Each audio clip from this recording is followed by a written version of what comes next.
and good morning. As I sat in the meditation room this morning, I was thinking, boy, this doesn't feel like Christmas. And it's Christmas Eve or the day before Christmas. Anyway, I didn't get much sleep last night, about 3 hours, and I've been awake a good while, and it's only 3:33, I understand. The title that I've selected for today is this: Is Clif high when he makes his predictions? Yes, I listened to all 2.5 hours of his 1221 podcast. While I did resonate with some of what he foretold, most specifically that the U.S. and dollar domination of the world is over, I really have trouble with his cataclysmic predictions of earth changes that he sees with absolute assurity.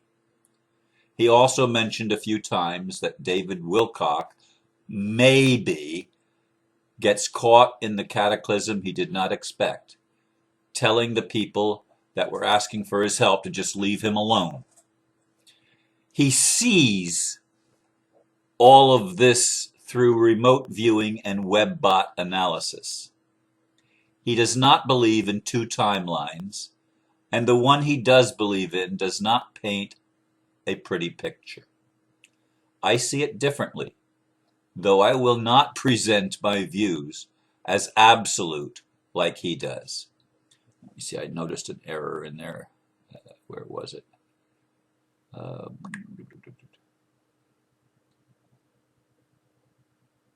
Anyway, I'll find it later. I saw it when I was reading, but don't remember what it was exactly now. I know one letter was wrong. Anyway, I know I posed it like a question, is Clif high? But Clif High is actually his name.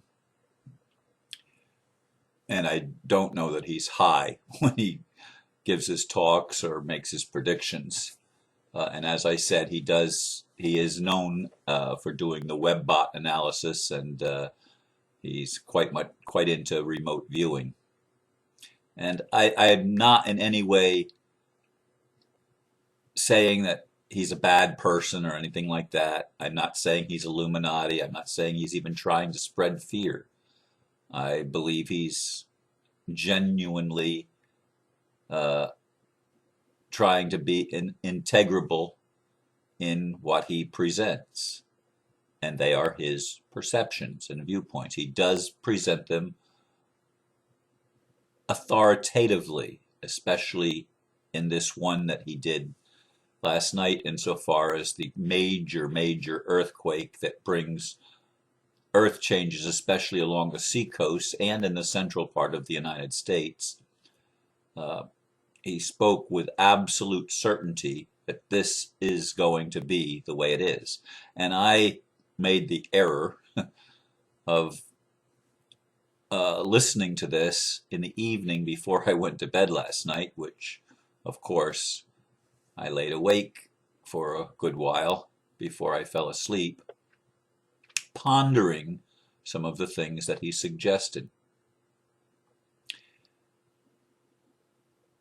I do believe that there have been two timelines, and I do believe that one is the certain one. And it's the one that I resonate with. But of course, it's the one that is the most peaceful in the transition. And that is my mindset. So I'm going to resonate with that which agrees with what I believe is the most likely scenario of what's happening in these shift times, in these quantum leap times that we're living in as a human family and as a planetary system and as a galaxy, etc. I do believe that God, whatever we want to call the creator of all that is, and I believe there is a creator, I believe there is a consciousness that embeds itself in everything, and we live and move and have our being, as it were, in that creator, and it's characterized as love, because that's what it is to me. There is a goodness and a mercifulness and a kindness of God, who, even when he allowed us the free will to experiment with creating a world of apparent separation, which we have done. He allowed that and works in and through that, but has a higher purpose, and it's not destruction. I think Clif High said something like there's a 1.5 billion, and don't quote me on that. That's a number that in this moment comes to mind. 1.5 billion people are going to be killed in these seacoast things, and I live in Florida, and I don't plan on moving anywhere soon, anywhere else soon. I plan on staying in Florida. This is my home, and this is where I choose to operate from. And until I am guided strongly by one means or another, I don't plan on leaving here. But in any case, Clif High has a totally different point of view, and so do many people. So as we sit here on the day before Christmas, or whenever you're listening to this, we have to weigh in our own hearts, as I do in mine, as I do in the meditation. I observe thoughts, and I allow them to be all over the place. I don't think it's important necessarily to always quiet the monkey mind. I'd rather observe the monkey mind. And when I get a particular thought, how does that make me feel? What is my inner response to that?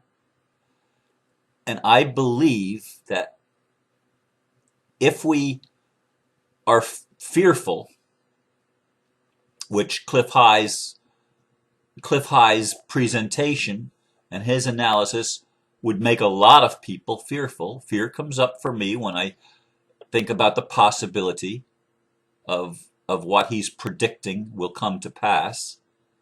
I think that only helps generate a self-fulfilling prophecy if we dwell there. I choose not to dwell there. I don't choose to ignore or avoid or escape the idea.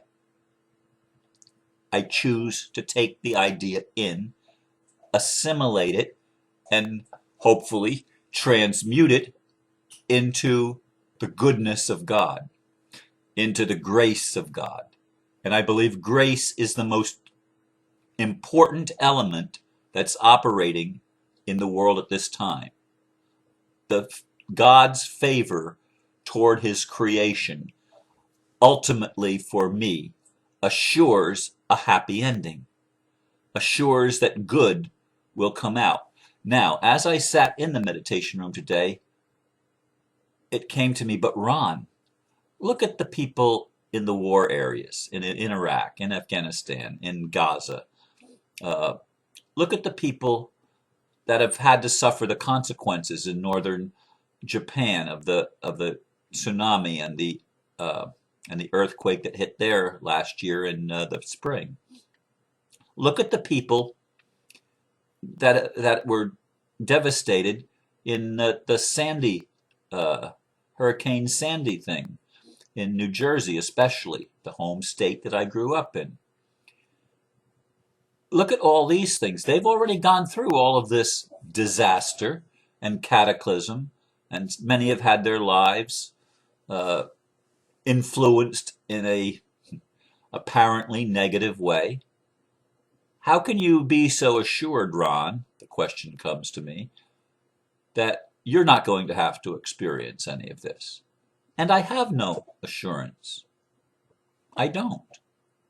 I don't have assurance from one day to the next that it's going to be there. I believe it will be. I didn't believe that the earth was going to come to an end on the 21st of December.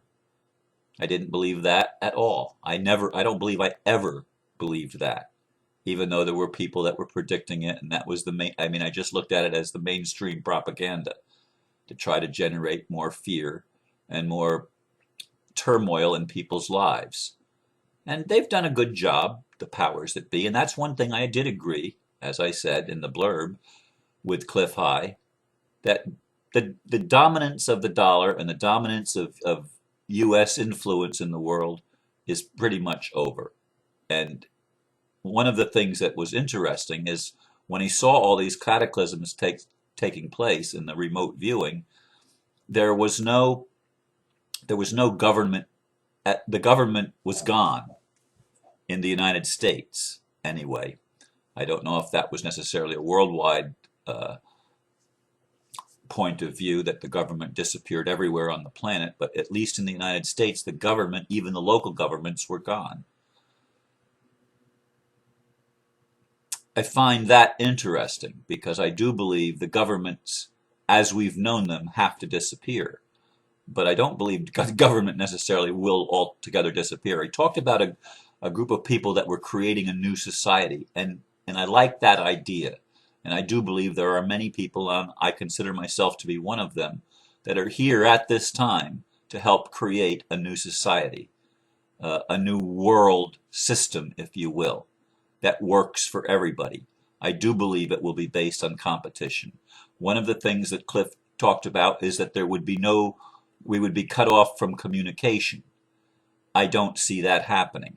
I understand what he's saying and what some of the scientists have said, that our forms of communication through satellites and through undersea cables and other types of technology that we have developed is prone to be stopped because of earthquakes and solar flares and other activity that would incapacitate the systems.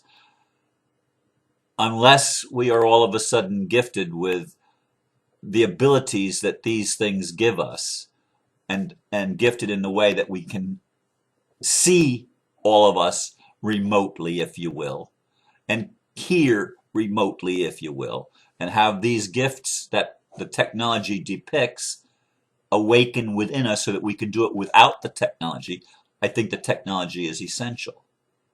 I don't see an awakening absent the communication or the communion that exists between people and can exist and will exist. I believe that that's essential, and I do believe it needs to be a worldwide phenomenon. I don't have all the answers, though. I don't claim, as Clif does, to be absolutely positive that this is the event that's going to shift and change the world. I do believe, and I've long said, that there will be a major domino that falls, that starts the falling of all the other dominoes. And I've looked at this as probably in an economic nature or an extraterrestrial nature. Now, Clif High does see the extraterrestrials playing a large role in the events that occur. So he and I are in agreement on that point, although he does not necessarily see the extraterrestrials as good, and I do. I'm not saying there are no malevolent extraterrestrials. As above, so below. There are malevolent people. There are malevolent ETs. But overall, I think that the extraterrestrial influence that's going to be felt and experienced here on this planet will be of a more positive nature, like David Wilcock and others, and Benjamin Fulford and these people are saying and have been saying, and what I have been saying. It will be more benevolent. There will be a more peaceful transition. I agree with the New Age people, call it airy-fairy or whatever you want to call it. I agree in general with these people because this is something that I've seen and that has resonated with me since I was a boy. Even as I've shifted my belief systems through the years, I still believe the basic premise that God is good, that there is a God, and that God is our creator, and that God is good, and that God is in us and living through us as us. I believe that. I believe that's true, and I experience it sometimes in a greater way than at other times. But I want to make it very clear that we do not necessarily know exactly how these things are going to play out, but I want to make it clear that I believe you will have a greater impact on whatever happens if you can come from a place of love, which can embrace even your fears, rather than a place of fear which seems to overrule the love. So anyway, these are the thoughts that I wanted to share with you today. And as always, I thank you for listening, and I wish you a Merry Christmas, and a Merry Christmas Eve, and whatever you choose to do and however you spend your time over this holiday, I trust you will be blessed. Again, thank you. Namaste.